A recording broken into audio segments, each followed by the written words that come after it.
All right, I will go ahead and get started. So tonight I'll be covering septic systems and their contribution slash relationship to harmful algal blooms. As Erica mentioned previously, I'm Marcella Domka. I'm the Watershed Programs Manager at TIP of the Mitt Watershed Council. Just two very brief introductory slides on our organization here. If it'll let me advance, there we go. So our mission is to speak for Northern Michigan's waters, and we do so through policy and advocacy, education, monitoring and research, and restoration efforts. And our service area covers much of Northern Michigan, which is unfortunately brutally impacted by an ice storm right now. But we are primarily focused in Antrim, Charlevoix, Emmett, and Sheboygan counties. So I will get right into an overview of septic systems, providing this diagram here on the right. So I'm just going to give a brief septic system 101 bullet point slide right here. So a septic system is an on-site wastewater treatment and disposal system. So it deals with both solid and liquid waste, or solid waste is sometimes referred to as sludge, and liquid waste is referred to as effluent. So solid waste, that kind of first category here, or the sludge, is discharged directly from the house or the property and settles at the base of the septic system tank. That solid waste or sludge is then treated or disposed of via consumption by bacteria and other microorganisms, often in these anaerobic conditions.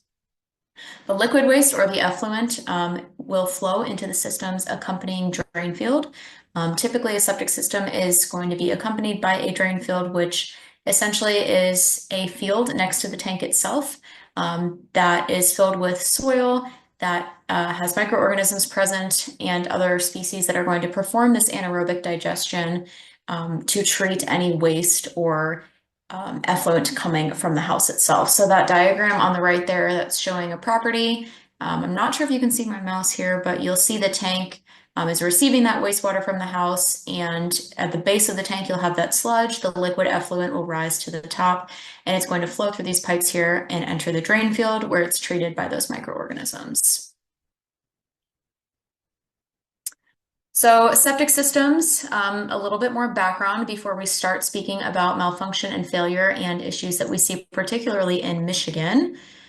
We do know that in the state of Michigan, about 35% of residents rely on septic systems. They're very dense in northern Michigan, especially with many shoreline and lakefront properties in more previously rural areas. The Environmental Protection Agency does estimate a national septic system failure rate of 10%. But the state of Michigan, EGLE, estimates that more than 33% of septic systems are not working properly. So whether that's malfunction, needing a replacement part, not being inspected or pumped often enough, versus just total failure, there is that 1/3 estimate that there is some sort of problem existing with septic systems within the state. And many of you may know the unfortunate fact that Michigan is the only state in the entire United States without a statewide septic system code that would essentially regulate how septic systems are designed, maintained, installed, periodically inspected and pumped. There are local ordinances in place, but there is really no statewide regulation to kind of keep an eye on those septic systems once they are installed and exist on those lakefront properties. So there are some pretty crucial indicators of malfunction and failure, as evidenced by this photo, particularly on the right here. So if you have a property with a septic system and you're consistently seeing standing water and puddles, very lush, green, nutrient-rich patches of grass, sinks or toilets that are draining slowly or backing up really often, or even factors such as excessive algal growth, particularly Cladophora, which is a filamentous green algae that blooms in response to excess nutrients, such as phosphorus and nitrogen. And I'll talk about that in a few slides, but if you're seeing excess filamentous algae along your shoreline, or particularly near the drain field area where that sludge and effluent is treated, all of these are factors, you may have one of these factors or a combination. These are signs that the septic system is either malfunctioning or is experiencing failure. So septic systems, I've kind of established that there is an issue in terms of installation and maintenance and regulation. Without that statewide septic code, there are dozens of different codes, at least within the state of Michigan, that regulate maintenance and pumping schedules. So it's very hard to keep those records consistent and make sure that septic systems are up to par and disposing of waste properly. So when we do see malfunctioning septic systems, we can see a direct relationship to HABs. So we think about septic system effluent first. So septic systems are holding waste from human households, which is very nutrient rich. It has phosphorus, nitrogen, all common nutrients that are essential for aquatic ecosystems, but in excess can pose real problems, particularly harmful algal blooms. So when we see septic system effluent entering a lake or being discharged into a water resource where it's not properly treated or disposed of, you'll see nutrient loading and influx to these freshwater ecosystems in the form of nitrogen and phosphorus. You will even see pathogen discharge and exposure. So pathogens or disease-causing agents can include E. coli or other illness-causing bacteria, particularly those that can cause gastrointestinal illness. So this is not limited to bacterial species. Popular viruses that we've heard of, such as norovirus, any kind of small microorganisms can be found in this discharge. And in addition to nutrient loading and pathogen discharge, we also might see pharmaceuticals and other chemicals being discharged into our water resources. So a pretty outdated, but I guess standard practice is to flush old pharmaceuticals down the toilet and kind of discard them that way. Luckily, we've kind of come up with some solutions to preventing those pharmaceuticals or medications from directly entering our water resources, as of course those are contaminants and should not be present in our natural resources. So with these three forms of effluent from malfunctioning or failing septic systems, nutrients, pathogens, and pharmaceuticals, we see these harmful outcomes, these things that we don't want to have happen in our inland lakes. And the focus of tonight's talk is harmful algal blooms. So nutrient loading can not only lead to cladophora blooms, and I mentioned that cladophora, while it can be a common part of an inland lake system, it is a considered nuisance algae and it can bloom in response to nutrient pollution. So it really functions as an excellent bioindicator as to whether you may have a failing or malfunctioning septic system, particularly if it's clustered around a drain pipe or at the base of a property right along that lakefront or shoreline area. So we can see cladophora blooming, and then we can see actual harmful algal blooms, which again contain those cyanotoxins and can be harmful to humans, livestock, and pets. And we all know that severe algal blooms can obviously impact our recreation, economy, and public health, and that it is a public health concern. And similar to pathogens, exposure to E. coli and other bacteria or viral illnesses can cause illnesses in humans, pets, and cause beach closures. So thinking more directly about the relationship between septic systems and harmful algal blooms, this may be standard based on the first couple presentations we had here, but we know that the causes can include excess nutrient influx to freshwaters.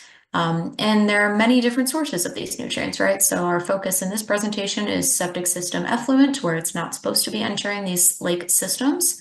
Excess fertilizer and pesticide use, pet waste or animal manure that's not picked up or disposed of properly, and stormwater runoff that carries, all of these different things into water resources, whether it's fertilizer, effluent, or even things like trash and other contaminants. And when we have these inland lake systems that have malfunctioning septic systems, that contributes to what we're calling the perfect conditions for a harmful algal bloom. When we see these blooms, it's typically, again, over the summer or in early fall. And again, a system doesn't have to have all these conditions to experience a HAB, but we do know that when we have warming temperatures, calm and low wind conditions, high nutrient levels, and even presence of invasive species, which is unfortunately a problem in many Michigan lakes, we know that if we have these factors combined with a septic system that is malfunctioning, that we are very likely to see a HAB, or at least create the conditions for a harmful algal bloom. And I know this point has been emphasized a bit already. Algae, of course, is a natural part of our natural resource systems. They're primary producers and they form the base of these freshwater ecosystems. but as with anything, when they're present in excess, particularly from these septic systems, they can cause harmful algal blooms or cladophora blooms. And this might be a bit of a review as well, but we know there are consequences of harmful algal blooms in terms of human health and ecological health. So in the human health category, we know that these cyanotoxin containing blooms can affect human health, whether it's through the liver or the nervous system, or other systems within the body. These toxin containing blooms can have hepatotoxins directly affecting the liver, or neurotoxins directly impacting the nervous system. And there can be exposure via inhalation or direct contact. And there has been, of course, recorded incidences of pet exposure and death. And then there are serious ecological impacts as well. HABs can lead to disruption of an entire freshwater ecosystem. They can lead to decreased water clarity and transparency, mucky lake bottoms, destabilization of food chains as maybe invasive species become more dominant in the system and benthic organisms die off due to oxygen depletion, creation of these hypoxic or anoxic zones, and wildlife death. So I do want to end the presentation on a more positive note and encourage attendees or folks to take steps at both the individual level and the water quality level. So if there are folks on the call that have a lakefront property or are concerned about their water quality health or their shoreline health, there are many steps you can take at the individual level that are often inexpensive yet highly effective. And that's what we like to kind of tout at the Watershed Council level. So if you do have a property with a septic system, it's advisable to pump and or get your system inspected by a septic professional every 3 to 5 years. I do know you can typically request, at least in our service area, an inspection or pumping through the Northwest Michigan Health Department, I believe is who we typically refer people to. And this pumping and inspection schedule can vary based on the size of the house, the number of residents that are using the house, and whether it's a seasonal versus a year-round property. And there will be links provided for my presentation at the end here that there is one that has a pumping schedule from MSU Extension. So that can help kind of determine how often your system may need to be pumped or inspected. So in addition to that pumping and inspection and following that protocol, typically every 3 to 5 years, you should avoid chemical products that claim to substitute for pumping. That's probably a scam. And minimize use of household cleaners or phosphorus-based products. So any detergents or household cleaners that are containing phosphorus that will contribute further to excess nutrient influx into the freshwater ecosystem, particularly if those products are being poured down the drain and entering the septic system. It's very important to shield your field or protect the drain field. You shouldn't be building anything, paving it, or parking, driving, planting trees on the drain field. That's a critical part of the septic system, and that's where much of the waste is treated by microorganisms. So it is important to protect that drain field in the first place, as well as direct any runoff from the property away from the drain field to avoid nutrient backup. And it looks like I already kind of touched on this point, but minimizing the use of fertilizers or not fertilizing right before an expected rain event where all of that phosphorus and nitrogen is going to wash into the adjacent water resource. And then approaching a more kind of natural shoreline perspective here, what we call reshoring the shore with green belts and or rain gardens. So on the left here, you can see that's an example of what the Watershed Council would consider a poor green belt. There's hardly any vegetation. You can see the scalloped edges and presence of erosion. Probably we're calling that moderate severity of erosion on that property. And then this photo on the right here where you can see a quite lengthy and extensive green belt that extends upward into the property. That's what we want to see right before an inland lake or a lakefront property. We refer to this strip of native vegetation here in the right photo. We call that a green belt. Many of you may be familiar with this term, but green belts essentially, when they are installed or planted, it can reduce lawn maintenance time. They provide wildlife habitat and attract pollinator species while deterring those pesky Canada geese. They can improve the aesthetic value and appearance of the property itself. And they also filter pollutants and contaminants and these excess nutrients when stormwater runoff occurs.